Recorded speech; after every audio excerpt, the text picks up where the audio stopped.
అధికారమంతా కొంతమందికే సొంతమైపోయింది.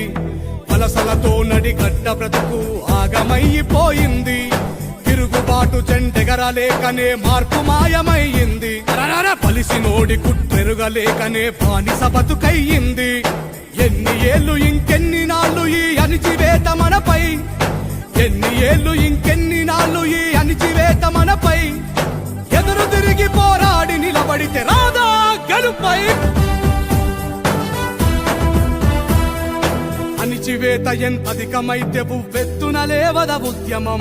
హేళనతో మొదలైన పోరు నడుపుతుంది మహోద్యమం.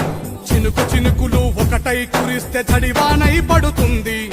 బహుజనులంతా దండుగా కదిలితే పాలన మనదవుతుంది. చీమలు ఒకటై పామును చంపిన చరిత మరవవద్దు. చీమలు ఒకటై పామును చంపిన చరిత మరవవద్దు.